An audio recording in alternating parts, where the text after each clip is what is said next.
All right, welcome back. Today we've got a story for you, and it's short, but man, is it powerful. It's all about what happens when dedicated professionals team up for one single goal. It's a story about collaboration, about support, and what a team can really do. So let's dive in and see how they pulled it off. So, this is where it all begins. And just look at that. One child, one diagnosis. It's so simple, but it carries so much weight, you know?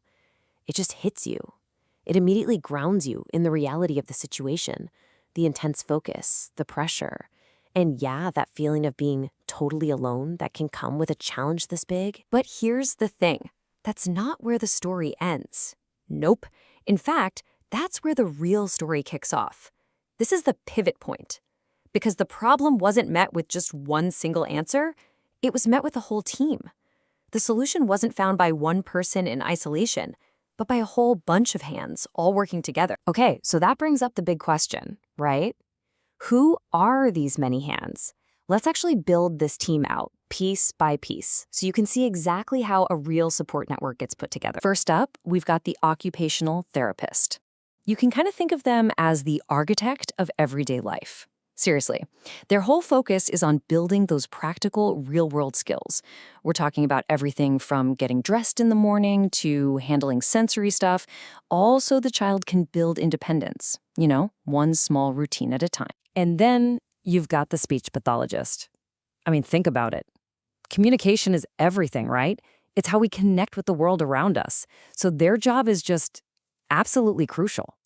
They're the ones working to open up those channels, to give the child a powerful voice and the tools they need to actually be heard and understood. Next in the lineup is the psychiatrist.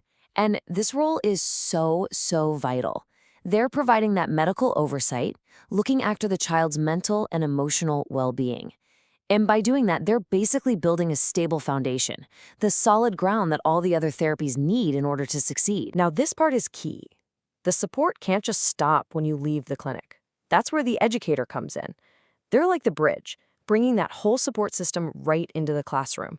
They make sure all the strategies are lined up so the child has the best possible shot at thriving, not just with their schoolwork, but socially too. And finally, we have the social worker. You can really think of this person as the glue that holds it all together. They're the ones helping the family navigate all the complex systems, get access to resources, and really just providing that foundational layer of support for the entire family unit. So look at that. When you see them all here together, it really clicks. It's not just a list of jobs, is it? This isn't some random collection of specialists. This is a team that was built for a purpose. An interdisciplinary team where every single person brings something unique and vital to the table, but they're all looking in the same direction, focused on that one shared goal. Okay, so we have the team, but how do they actually work together? I mean, how do you get a group of different individuals to function like a single unified force?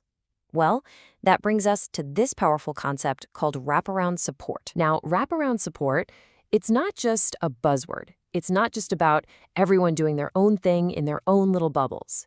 It's a real commitment to an active, collaborative process.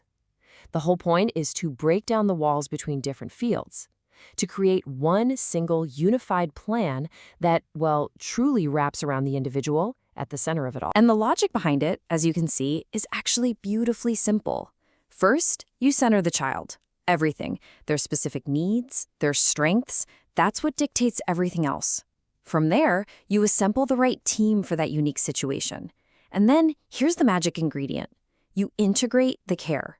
That means making sure everyone is talking to each other and working from the exact same playbook. So, why does all this matter? Why go to all this effort? What's the tangible result of this kind of deeply collaborative, unified approach? This single sentence from the source material, it just says it all. This isn't some nice theory in a textbook. It has profound, life-changing consequences.